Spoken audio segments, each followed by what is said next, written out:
For the News and Observer, I'm Dawn Vaughan, your host for Under the Dome this week of Monday, July 10th, 2023.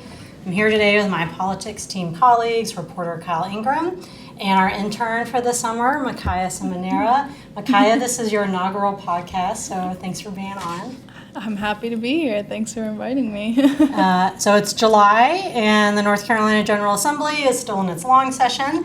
And that's about right for the state because they usually take their time passing the budget and whatever else they're up to. Arguing about money is a global pastime, and Republican lawmakers are no different.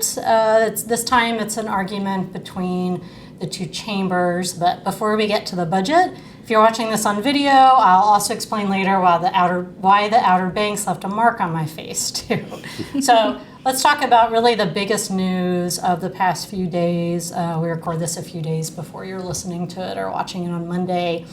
Are these three vetoes from Democratic Governor Roy Cooper of LGBTQ-related bills, specifically two transgender bills, and then this other bill, the Parents' Bill of Rights, which is broader and affects schools significantly and teachers and everything else. So before we get to Parents' Bill of Rights, Makiya, you've been working on taking a look at these bills and what it means, not just in North Carolina, but compared to other states, to nationally, and what this means. So what are you seeing beyond those of us that are Raleigh focused on what these bills are? Yeah, so we're seeing, a huge increase in these, transgender related bills, specifically, targeting this population when it comes to, gender affirming care. We're seeing a lot of these transgender athlete bans and kind of similar parental rights bills as well.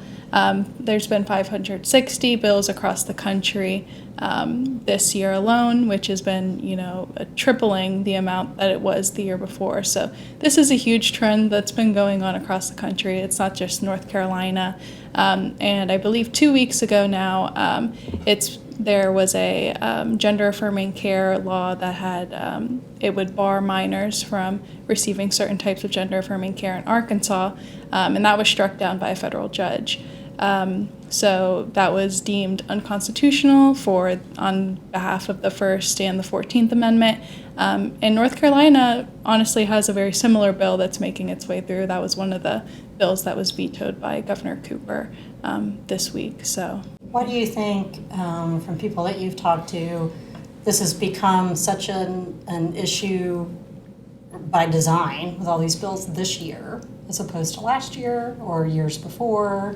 What are you seeing why this is suddenly why people want to do something, pass legislation about this? Yeah, so I spoke with some experts, both from Columbia University and from North Carolina State University, and we're just kind of seeing this rise in culture war issues in general is what I was, told. These issues of race as well are a big one that's, making their way through state legislatures across the country.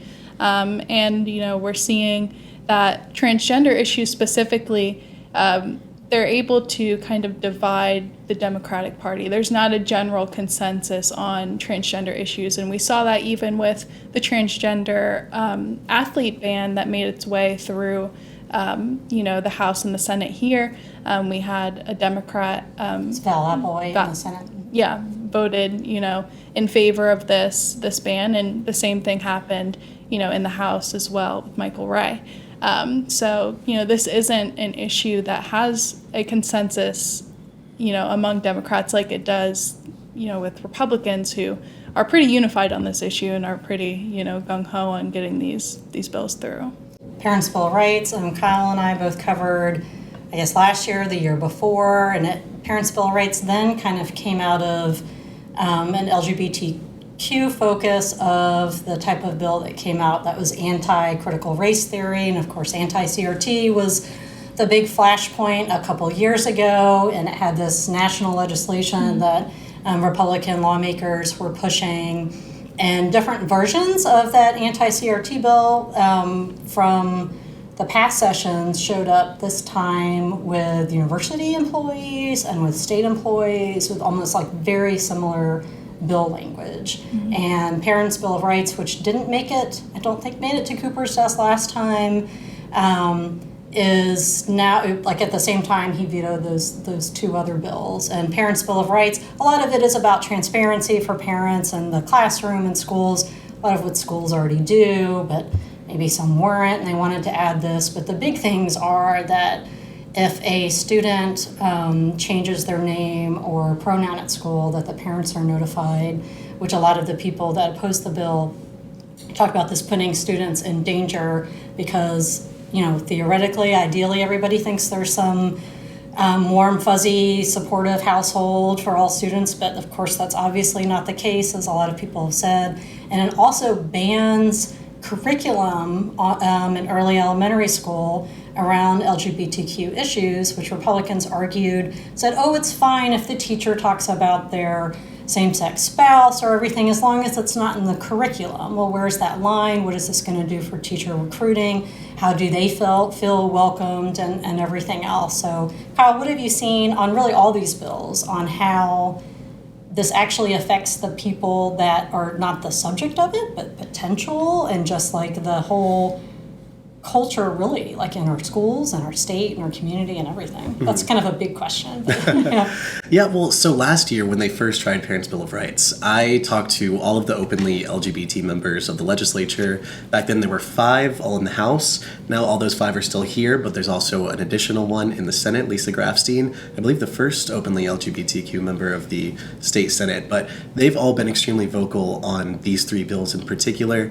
Allison Dahl gave a very emotional, tearful speech before the gender affirming care ban got its vote, where she said, this is going to encourage suicide among children. I mean, and they've all pointed to these national studies that purport to show that whenever kids are denied this kind of care or not able to speak freely about what they're experiencing, that it can really impact their mental health in detrimental ways. what do you, are you seeing when what you were talking to experts about, Makiya, and like looking at other states, has there been any sort of measurable impact yet, or is it kind of too soon to say? Obviously we can reference HB2 here in a minute, but as far as other states right now with their legislation, has anything changed yet, or? Yeah, so I think a lot of this is still, in development.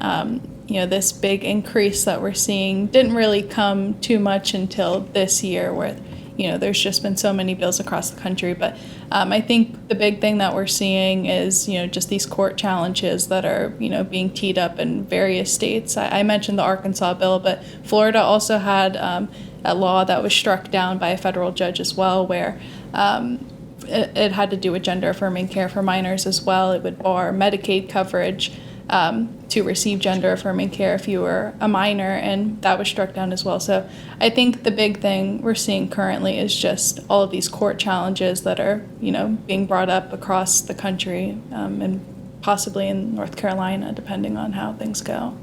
And you mentioned Florida, of course, governor there, Ron DeSantis. Florida passed its Don't Say Gay bill, which is, what it was described as. DeSantis has picked many fights with Disney World because it's an affirming place for LGBTQ community staff, pride everything that they've done. And so he's targeted Disney World. Of course, Florida has a much different economy than North Carolina. In North Carolina, it was during the McCrory administration.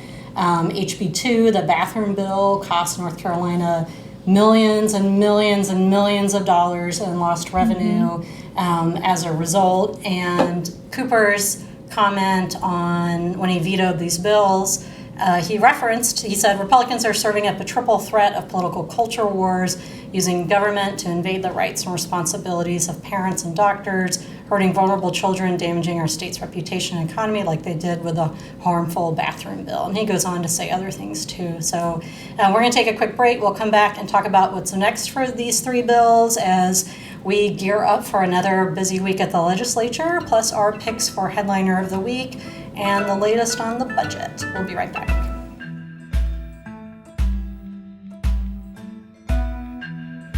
You're listening to Under the Dome. I'm Capitol Bureau Chief Don Vaughan, here with Kyle Ingram and Makiya Seminera. Before the break, we were talking about these trio of bills related to transgender issues and and schools and transparency and everything. And they are all been vetoed by Governor Cooper. Republicans have a supermajority in the legislature.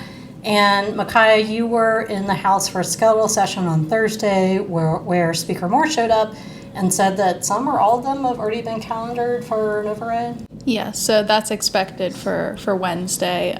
He did give the caveat that if there isn't a high attendance, that might have to be moved. It is that time of year, but right now it's expected for July 12th or Wednesday. That's interesting that he mentioned attendance. So the supermajority is an exact supermajority in both chambers. So if every single Democrat is there and not every single Republican is there, and depending on how everyone votes, they don't have the supermajority. So it's all who's in the room, and then there's also the chance of anybody taking a walk. And that is literally what they do, but it's an intentional walk, so they don't have to be on record voting during their next election or anything else. So did Moore happen to mention the budget? Yeah, so, he talked about the budget very briefly.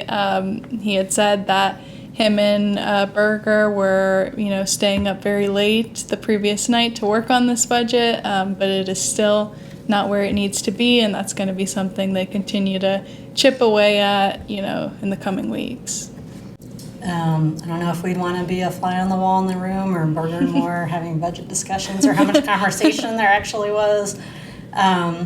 Speaking of Speaker Moore, his settlement was resolved this week on the big news about him recently, which was that he was the subject of a lawsuit for North Carolina's obscure alienation of affection law that included all these other accusations. So I don't think that's, it's settled, so the lawsuit's not going to continue, but I don't know if the issue is settled. Did he talk to you and other reporters after, or what he said? Yeah, so he talked about it very briefly. He expressed to us, this isn't something he wants to keep talking about. He's glad that the issue is resolved. He doesn't expect it to really continue or go further than this. And he basically just said, ready to get back to legislative matters and not really, any of this lawsuit stuff anymore.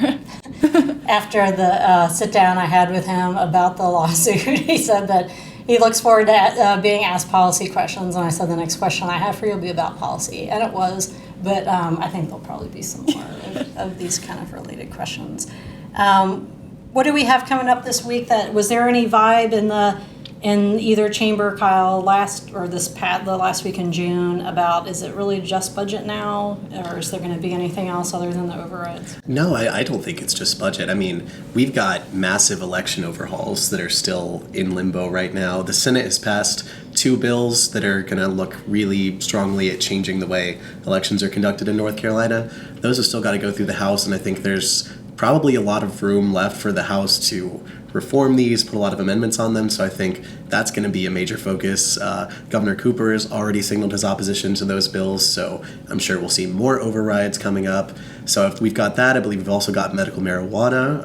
Our Avi Bajpai had a great story on that, showing how one senator is really lobbying hard for that to be passed. The House isn't too keen on it, I understand. Right, so Senate Rules Chair Rabin pulled a really, as a political reporter, just a very North Carolina move of, nice bill you have there. Do you want it to go into effect? Then pass medical marijuana, which Clampett, another Republican, was pretty outraged about. I believe Avi wrote a separate story on that. But that's kind of how things go in the North Carolina General Assembly. People want to get their bills passed and have long grudges, I think. All right, so on the budget, we'll see how that pans out with them arguing still about taxes and the finance package and whatever else. So it's another fun summer week at the General Assembly, everybody. All right, so let's move on to our picks for headliner of the week. Makiya, who or what is your headliner of the week? Yeah, so my headliner of the week is Dix Park. I went to their 4th of July celebration with some of the interns, and It was a really good time. It was very reminiscent of Disney, but not for the fireworks. It reminded me of the long line that you have to leave Disney. I'm a native Floridian, so it was a little bit of home, to be at Dix Park and walk through that crowd afterwards. I remember the very first. I still have the T-shirt somewhere. So Dix Park used to be, the state-run mental hospital complex, and there's a big argument over the city getting it and the state and cost and all this stuff that lasted forever. But once the city finally had it, they had an event in July, which is like super hot here, and was called Destination Dix, and it was so hot. Like as soon as you walk out the door, and then it was just an open field, and just. Anyway, so I have my Destination Dix T-shirt, and I've gone back for the summers for their sunflower fields and everything else, and I look forward to when they build some shade apparatus or something. It wasn't there when I got there, so. So, I'll go next then, since I mentioned shade apparatus. So if you're looking at the video, the mark on my face is it actually looks really good compared to about 2 weeks ago, when I got taken out by a pop-up tent on the beach in Nags Head. That Monday, the very last week in June, it was incredibly windy, so much like spraying sand in your face and eyes type of wind, and our pop-up tent broke and collapsed and smacked me in the face and knocked me to the ground. So I'm sure the haters out there will think I, deserved it. But anyway, I didn't have to go to urgent care. I have an aunt who's a nurse who was like, "Hey, it could have been a lot worse. You only got a busted face out of it." So I'm like almost healed from my run-in with the pop-up tent at the beach. So my headliner is actually Mother Nature, because the wind is going to do what it's going to do. It doesn't really care what kind of shade you want. If you have your super anchors in, it's going to do whatever. And the other thing with Mother Nature is that there were a lot of rip currents. While the lifeguards came and put it up while I was there, I saw a lot of other local news coverage about up and down the coast. There were so many water rescues. So Mother Nature, don't mess with it. And also shout out to all emergency response personnel and lifeguards for helping people out. So Kyle, who or what is your headliner this week? Well, first of all, we're glad you're okay, Dawn. So my headliner will be Diet Coke. The World Health Organization recently announced that they either have or are planning to put aspartame as a list of dangerous carcinogens. Aspartame is a key ingredient in Diet Coke. It's what makes it sweet but have no calories. I'm a relatively recent convert to Diet Coke, maybe in the last 2 or 3 years, but I don't care what the WHO says about it. It's so good. There's nothing else like it on this earth. A purely unnatural flavor, nothing entirely human-made. I think it's a testament to what we can create. Wow, that's like a hardcore deep work for the Diet Coke aspartame. I'm drinking a zero sugar can of dry ginger ale, which also has aspartame. I mean, Splenda products are fine, but there's a little more of a bite, I feel like, to the aspartame sugar substitute. Although we are in North Carolina, so Diet Pepsi is, not the same. Oh, just not even an option. Well, they did switch to Splenda, so if World Health says cut back on aspartame, we could go with the, North Carolina soda, but maybe not. I'm all right. Okay. Not for now. All right. Well, thanks for listening, everybody. I'm Vaughan for Kyle and Makiya. We'll talk to you next time.